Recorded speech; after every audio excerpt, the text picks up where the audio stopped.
It began in the twilight of a golden October, when the Alaskan wind started whispering of winter.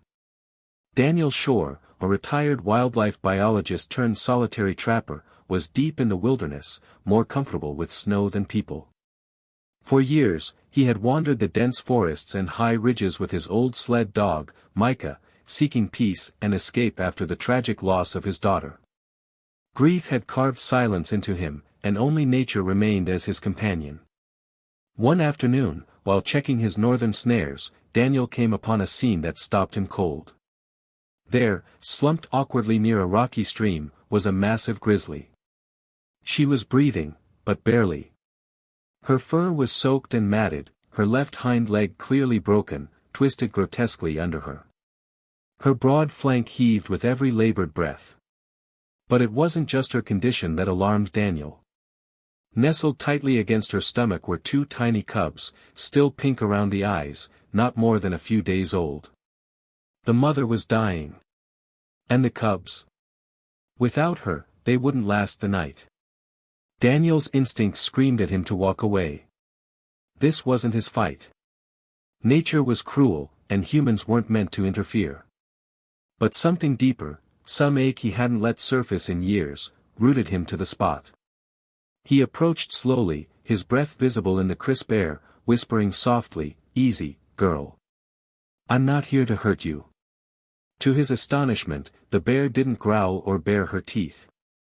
Her eyes, clouded with pain, simply watched him.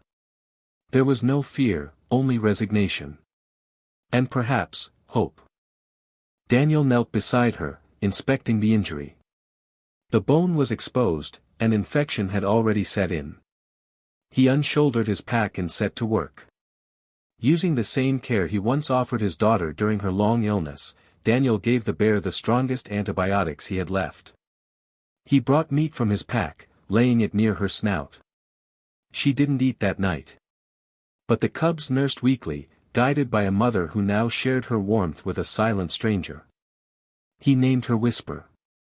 Because that's how she communicated, through stillness, through the softness of her eyes, through the near imperceptible way she tolerated his presence.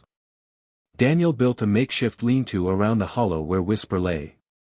For days, he fed her raw fish and rabbit, brought water from the stream, cleaned her wound, and checked the cubs. Micah, his loyal husky, watched protectively, her instincts conflicted. She circled the area, growling at shadows and sniffing the air. Whisper never once made a move against Daniel. As snow began to fall, Daniel made the choice, he would stay. He couldn't leave Whisper and her cubs to die. He fortified the shelter, laying spruce branches and canvas over it, and camped nearby with Micah. Each day, he saw the same thing, the wounded bear mother lifting her head a little higher, the cubs growing stronger, tumbling over each other clumsily as they learned to walk. On the 23rd day, Whisper tried to rise, and collapsed.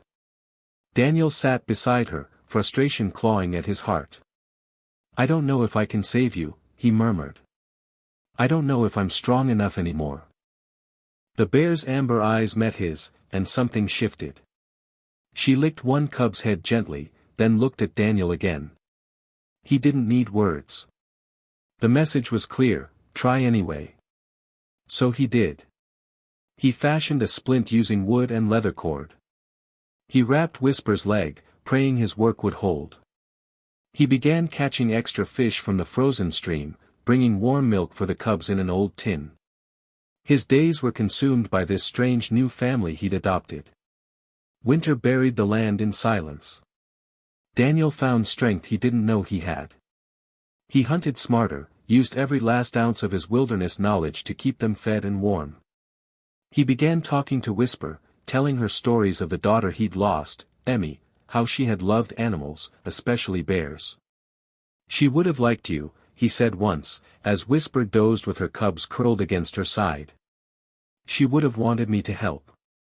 Months passed. One morning, as dawn painted the horizon pink, Daniel emerged from his tent and froze. Whisper was gone. Her cubs, now nearly the size of large dogs, were gone too. No blood. No tracks disturbed by violence. Just, gone. Daniel sank to his knees, the sudden emptiness tearing through him. He wasn't sure when exactly she had left. He only knew she hadn't said goodbye. He searched for 3 days, calling into the snow-muted woods. But she didn't return. Eventually, Daniel trudged home to his cabin, hollow and aching again.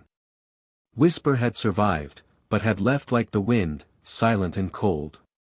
Maybe it was her way. Maybe she knew it was time to go. But Daniel felt her absence like a wound. Months passed, then a full year. Spring returned with birdsong in thawing creeks. Daniel began venturing out again, checking the land for signs of his old companions. He even set out bits of food near the stream where he first met her, though he never truly expected her to return. Then, one June morning, just as the mist was rising from the meadows, Micah, now older, slower, began barking wildly outside. Daniel stepped onto the porch, heart hammering. Down by the edge of the forest stood a massive figure. A grizzly, powerful and proud, golden fur catching the light. Beside her stood 2 younger bears, tall and strong. They didn't growl. They didn't flee. And then he saw it, her eyes. Amber, deep, calm. Whisper, he breathed. The big bear took a few steps forward. She sniffed the air. Then, incredibly, she sat. Just sat, facing him. One of her cubs, now nearly full-grown, ambled up beside her and sat too. It was like a ceremony, a salute. Daniel stepped forward, eyes damp. "Is that you?" he asked, though he already knew. Whisper rose slowly and let out a soft, rumbling sound, not a growl. Almost, a sigh. Micah, tail wagging, dared to walk halfway down the hill. The cubs watched her, then looked to Whisper. When she didn't move, they stayed still. And then, just as suddenly, Whisper turned. She walked into the trees, her cubs following close behind. Before vanishing, she looked back once, just once, and held Daniel's gaze. That single glance said everything. "Thank you. I remember. We're all right." Daniel didn't follow. He simply stood there for a long time, letting the tears fall, letting the weight inside him ease just a little more. Later that day, Daniel wrote in his journal.